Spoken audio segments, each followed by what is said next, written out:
저희가 이번 주 금요일에 좋은 보도 시상식을 합니다. 물론 이번 주 금요일에 상을 너무 많이 주기 때문에 우리가 상에 대해서 그래서 오늘 좀 이제 화수목은 내내 털고 금요일 날은 바로 또 저희가 이제 시상식이 있는 날이기 때문에 오늘 미리 상에 대해서 전체적으로 얘기를 해볼까 합니다.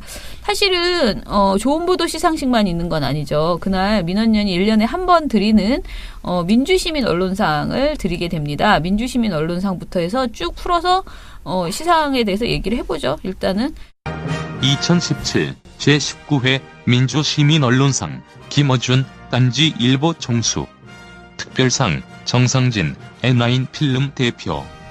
저희가 지난주 목요일 날인가 제가 방송에서 간단하게 김어준 씨와 정상진 N9 필름 대표께서 받으신다라는 이야기는 말씀을 드렸어요. 수상 결과는. 근데 이제 선정 근거를 제일 열심히 쓰신 우리 이봉활동가가 김어준 총수 거를 좀 얘기를 해보시죠. 예, 김어준 총수는 특별한 어떤 이분이 언론인은 아니기 때문에 네. 어떤 보도나 지면 또는 방송상에서 뉴스상에서의 활약으로 받으신 건 아니고 이분이 그렇지만 팟캐스트 한겨레 TV의 팟파이스 그리고 TBS 교통방송 라디오 김어준의 뉴스공장 네. 이런 프로그램들을 통해서 사실상 올 한 해 모든 시사 이슈, 정치 이슈를 선도했다. 네.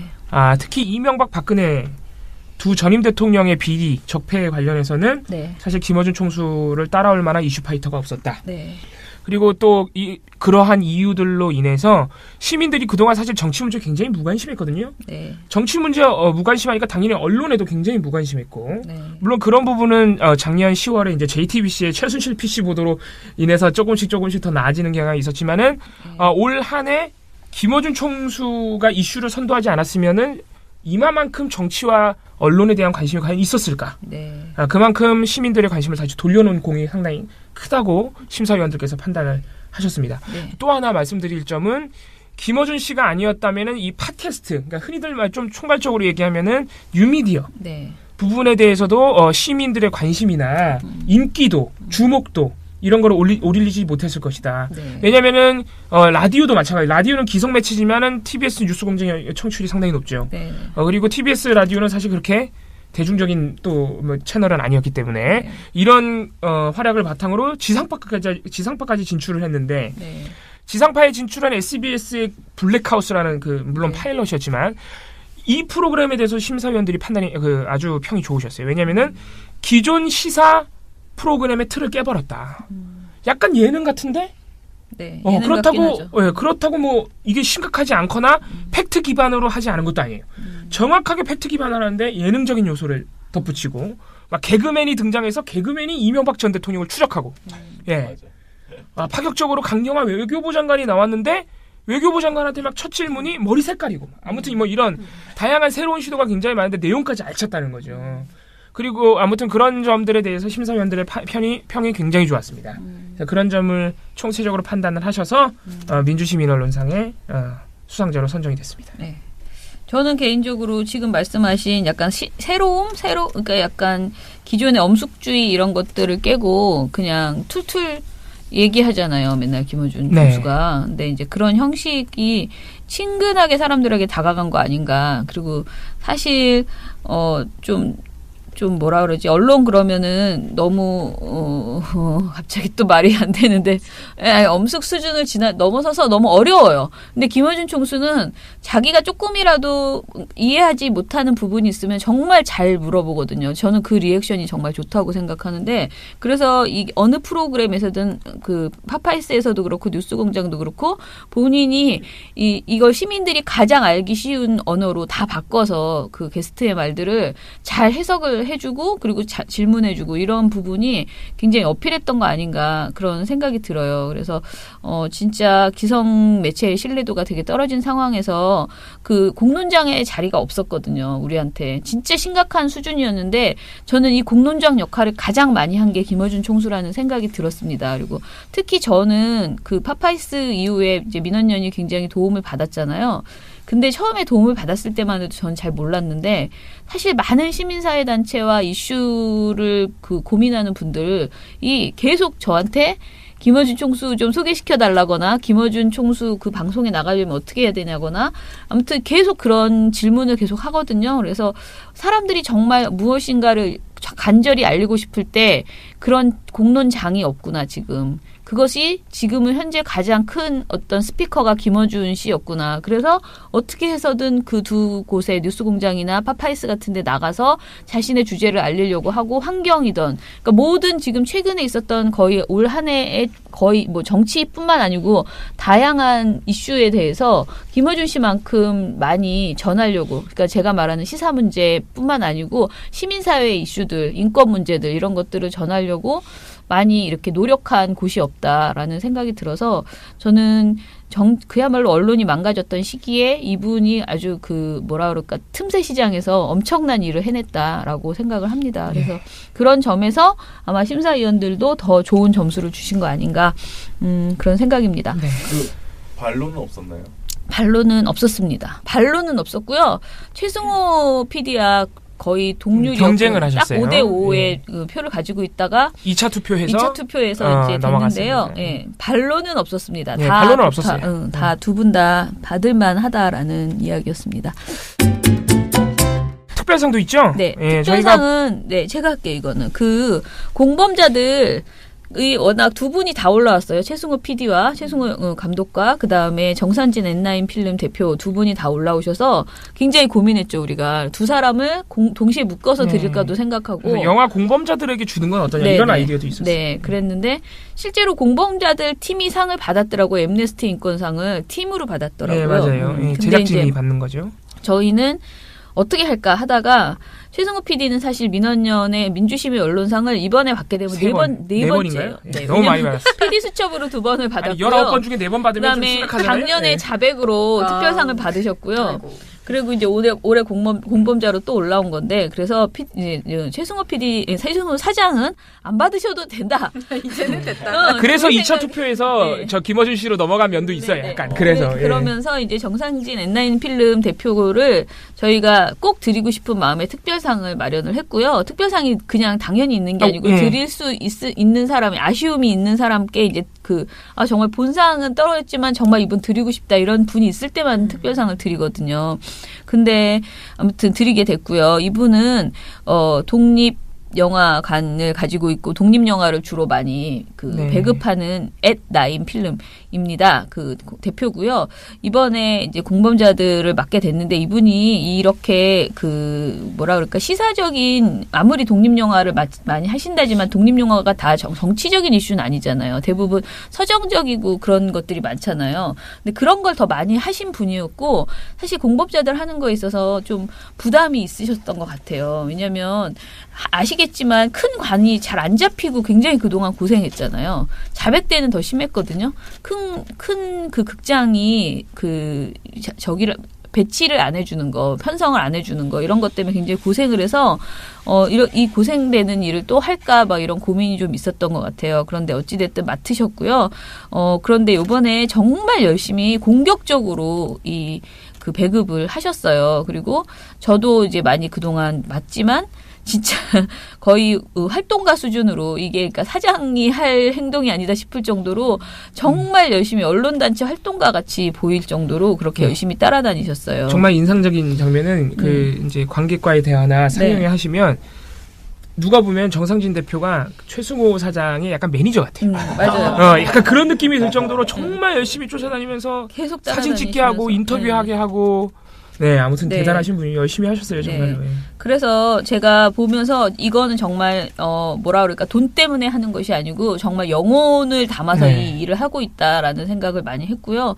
그런 점에서 정말 고맙고 사실 공범자들이 26만 명 흥행을 기록하는데 이분의 힘이 영화 자체는 다 좋아요. 나쁘지 않은 영화 없는데 그만큼의 흥행이 되는 게 쉽지 않거든요. 특히 근데, 다큐 영화가 네. 시사 다큐 영화가 네, 굉장히 좋았고 그리고 저희가 또 굉장히 협찬한 것은 이제 돈이 별로 되지 않아도 지역 정말 전국 방방곡곡을 계속 다니면서 지역 순회하셨죠. 순회하면서 이제 최승호 PD와 최승호 PD 아닌 그 해직 언론인들까지 다 동원해가지고 막 그 관객과의 대화를 하시고 그 다음에 이제 해외에도 관객 미국도 한번 가셨어요. 네, 해외의 요청으로 그 관객과의 대화도 거기도 마찬가지로 사실 돈으로 생각하면 갈 만한 그게 아닌데 굉장히 열심히 다니시고 그 다음에 가장 큰 돈의 문제는 유튜브 무료 공개죠. 2주간 유튜브에 무료로 공개를 했습니다. 그래서 이때 3일 만에 조회수 100만을 넘겨가지고요.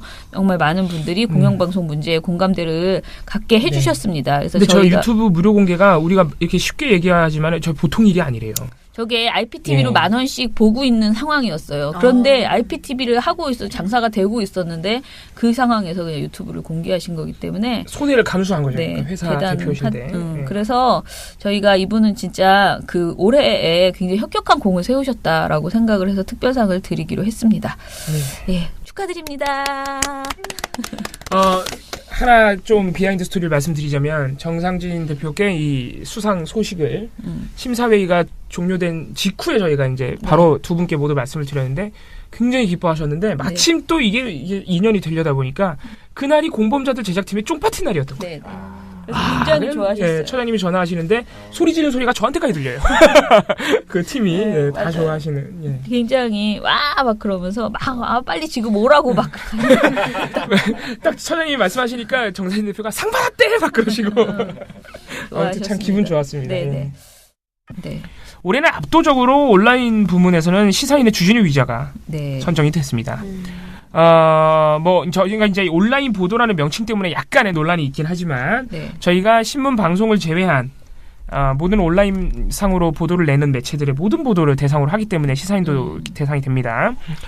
주진우 기자 같은 경우에는 민주시민언론상의 김어준 씨와 함께 이슈를 선도한 쌍두마차 중에 한 명이죠, 사실은.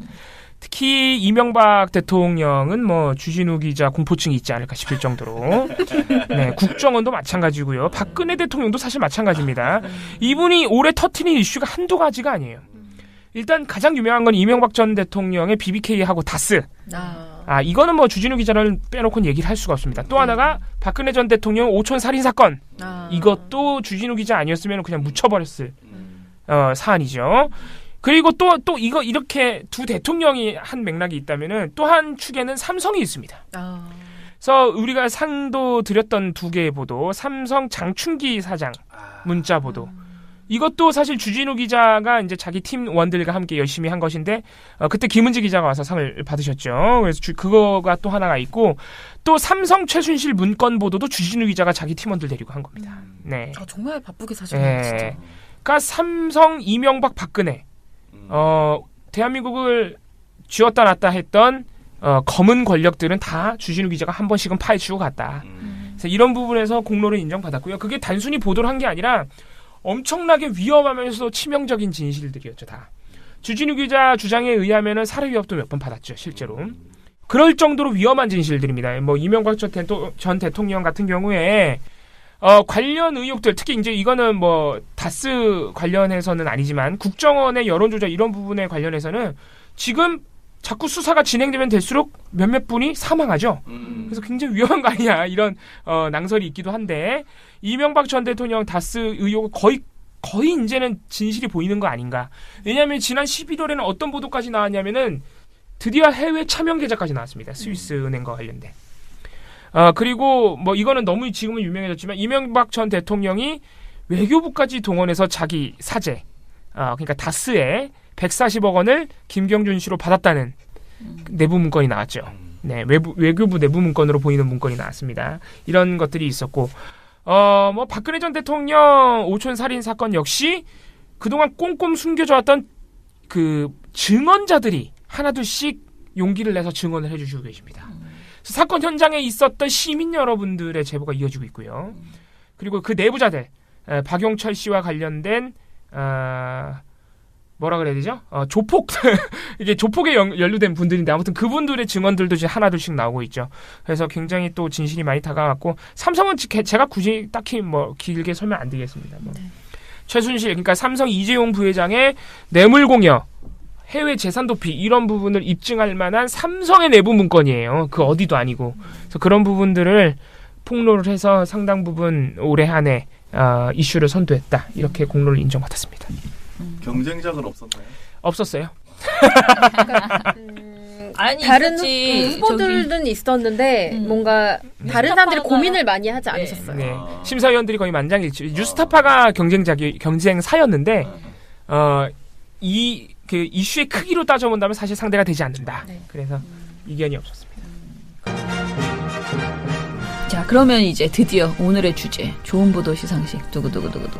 이게 그냥 좋은 거 이것은 아니고 올해의 좋은 보도. 올해의 좋은 보도. 예, 무려 올해의 좋은 보도. 그래서 여기서도 민원연이 아주 선정한 올해의 좋은 보도가 나름 정말 치열했죠. 심사 회의만 놓고 보면은 오히려 이 회의가 더 이 회의가 제일 힘들었습니다. 가장 네. 치열했던 논란이 오고 자, 갔습니다. 오늘도 여전히 좋은 보도, 방송 보도부터 알겠습니다. 얘기하겠습니다. 예.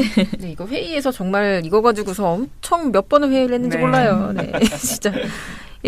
올해의 좋은 보도는 보통 이달의 좋은 보도를 받은 선정작들, 그리고 그 외에 다른 이제 더 추가적인 좋은 보도들을 가지고서 후보로 내놓고 선정을 하는데요. 네. 요번에는 이달의 좋은 보도를 아직 안 받은 11월 달 보도가 선정이 됐어요. 이게 그렇죠. 연말에 나온 보도는 보통 그래도 좀 약하잖아요. 파급력이 네, 좀 있을 시간이 없으니까. 그런데도 뽑혔습니다. 뭐였냐? 윤세미나 이한길 JTBC 기자의 명성교회 불법 세습 논란 보도였습니다. 네. 명성교회를 아시나요? 네. 이게 아마 JTBC의 노력 덕분으로 네. 많은 분들께 알려졌을 것 같아요. 예. 네, 전 몰랐는데, 그러니까 그냥 있다는 것만 알았지 이게 이렇게까지 큰 교회인 줄은 몰랐어요. 예. 그러니까 여기 알려진 바로 따르면은 등록 신도가 10만 명. 그러면 연간 재정이 1,000억 원대.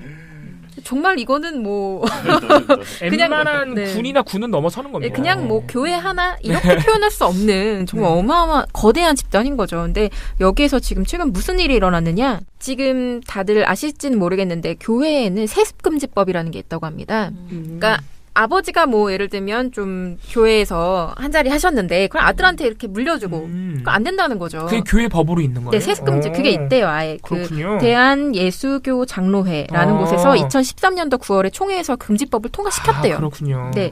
그렇고 그렇게 이게 아예 그 세습금지법이 있으니까 명성교회 김사만 원로 목사도 뭐 있는 자리에서 공공연하게 나도 동의한다. 그러니까 세습은 있어서는 안 된다. 이렇게 얘기를 했고 그의 아들 김하나 목사 같은 경우에는요. 아예 공식 석상에서 발언을 해요. 명성교회는 세습을 하지 않을 것이다. 이렇게 말을 합니다. 근데 세습을 했어요. 결론은 했다. 그러니까 결론이 한 거면은 이유 여하를 막론하고 불법이 되잖아요. 그 예장에서 금지한 거를 그냥 한 거잖아요. 근데 네. 지금 아니다. 우리는 불법 세습이 아니다라고 네? 주장을 하고 있어요. 그렇죠. 그 논리가 뭐냐면 그러니까 교회 안에 있는 사람들은 다 동의를 했다. 이게 아버지에서 아들로 내려왔지만 이 사람이 능력이 없는데 억지로 갖다 꽂은 게 아니라 교회 안에 사람들이 다 민주적 절차를 거쳐서 동의를 했다. 봐라 지금 신도들도 저항하지 않고 다 뭐 앉아서 성실하게 예배를 보지 않느냐 막 이런 말을 쓰더라고요. 네. 네, 하지만 그 세습이 결정돼서 받는 그걸 이제 계승을 받는 그 당일날 영상이 있어요. 근데 어떤 그 신도분이 뛰어나와서 반대한다고. 뭐야, 그럼 반대했네. 반대한다고 하는데 끌어냅니다. 뭐야. 정말 거짓말쟁이. 양팔 양다리를 잡고 온몸을 다 제 앞에서 그냥 들고 나가요. 그리고 저 위층에는 그러니까 교회가 몇 층까지인지 모르겠는데 이렇게 무지하게 단계가 큰 있잖아. 거예요. 단이 네. 있잖아요. 대학생들은 그 위치상 원래 한 3층 구석이래요. 근데 그쪽에서 막 소리를 지르면서 뭐 반대한다라고 하는데 안 들리는 거야. 뭐야, 많잖아 그럼. 그러니까 반대하는 사람들이 있고 피켓 시위도 하고 하는데 조용하다. 야, 이거 전형적인 독재자의 모습 아닙니까? 그러니까 많은 사람들이 직접적으로 목소리를 내지 못하고 있고 그냥 이제 지켜보고 있는 상황 혹은 그냥 너무 분란 일으키지 말자 하고 조용히 있는 상황을 정당화하는 어떤 근거로 삼고 있는 거죠. 그래서 이런 상황이 있는데 사실 이게 처음 JTBC가 낸 단독은 아니에요. 그렇죠. 예. 뭐냐면 이거는 그 뉴스엔조이라고 혹시 아세요? 예. 기독교 전문 매체가 있어요. 맞습니다. 예. 근데 지난 3월에 뉴스엔조이가 어떤 기사를 냈는데 이게 굉장히 논란이 됐습니다. 이게 기사가 1532번 공유가 됐어요. 근데 제목이 명성교회 후임 김사만 아들 김하나 목사 유력이라는 보도입니다. 그때 이미 낌새가 있었던 거야. 그렇군요. 앞에서는 아니라고 하는데 뒤에서는 넘겨주려고 계속 이미 물밑 작업 3월 달에.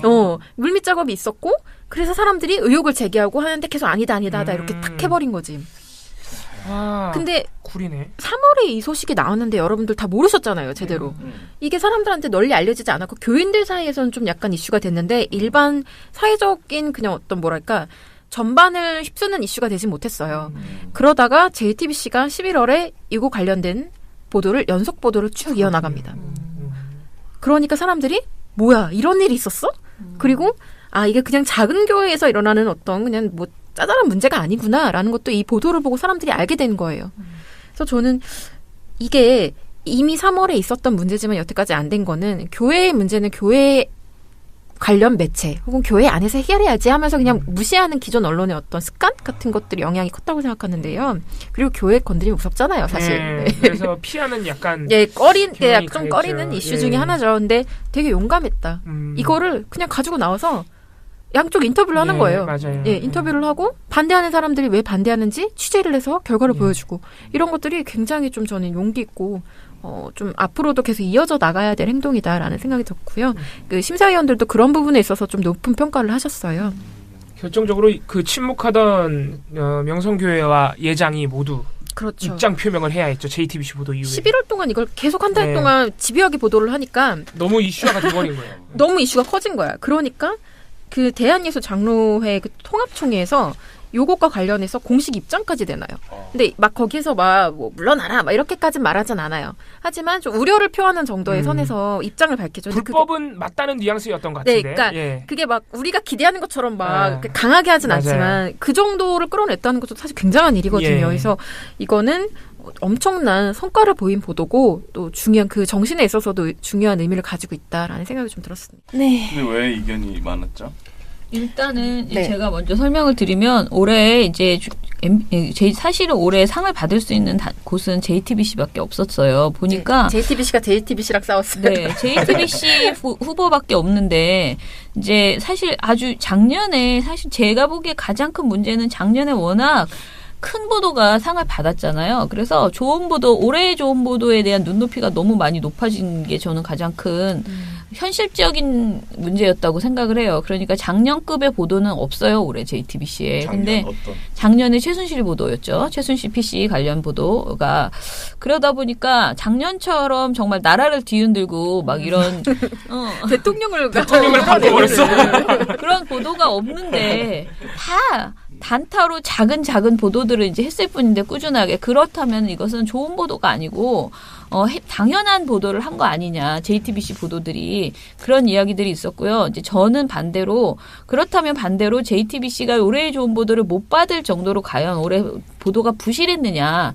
그렇게 봤을 때는 그 정도는 아니다. 그러니까 그냥 큰 게 없다고 해서 안 주는 것은 적절치 않다라고 저는 생각을 했고요. 그럼 안주자와 주자가 있었다? 네네. 안주자가 제일 많았습니다. 그런데 후보가 딱 2개였는데 이 명성교회와 그리고 나머지는 그 5.18 당시에 그 공군 폭격 관련된 그 보도였거든요. 근데 그것보다는 이게 더 많이 이제 거론이 된 것은 명성교회의 문제가 이제 꼭 명성교회 그것 때문이 아니고 교회라는 이슈를 다루는 것에 대해서 우리 언론이 지나치게 공포감이 있잖아요. 그런데 굉장히 금기시되어 있는 부분을 용감하게 그래도 그리고 용감하게 했다고 해서 뭐라 그럴까, 인권 침해적으로 막 하면 안 되잖아요. 근데 비교적 굉장히 깔끔하게 잘 보도를 했다는 점에서 좋은 점수를 이제 드렸고요. 그리고, 내년에도 그 종교계가 사실은 이제 문제적인 행동들에 대해서는 사실 개선이 필요하잖아요. 그런데 이런 부분이 가능하려면 반드시 언론이 움직여야 돼요. 그냥 교인들의 힘만으로는 절대로 문제의식을 갖고 있는 교인들이 몇 분이 뭐 이렇게 말하고 다닌다고 해서 해결되는 문제가 아니고. 번역 관련이 공고하기 때문에. 네. 그래서 언론이 이렇게 특히 그 주요 언론들이 이렇게 다뤄주는 것이 굉장히 의미가 있다라는 점에서 응원의 개념도 있었고요. 그리고 이제 또 다른 반론은 이 보도가 뉴스앤조이에서 먼저 시작한 것이어서 뉴스앤조이에게 상을 줘야지 JTBC가 받는 것은 너무 억울하지 않겠느냐라는 의견도 있었습니다. 그런데 또 다른 쪽으로 얘기를 하면 뉴스엔조이에서 열심히 보도했던 것은 사실이지만 그 이슈가 커지지 못하는 상황에서 그래도 JTBC가 이 이슈를 다뤄줌으로써 오히려 이 문제가 해결되는데 도움을 줬다라는 점에서 과연 그러면 앞으로 그 거대 매체들 그러니까 기존의 그 방송사들은 뭐 지역 언론이라든가 또는 그 인터넷 언론에서 좋은 보도가 나왔을 때 그것을 받으면 뭐 욕을 먹어야 되는가 그렇지 않다. 오히려 그것을 뭐 처음에 문제 제기가 분명히 애초 보도는 누구다, 원소스는 누구다라는 것을 말해줄 필요는 있지만은 그것을 좀 더 확장시켜서 취재력을 동원해서 좀 더 많이 보도하고 스피커가 크니까 그것으로 이 이슈를 확산시키는 것은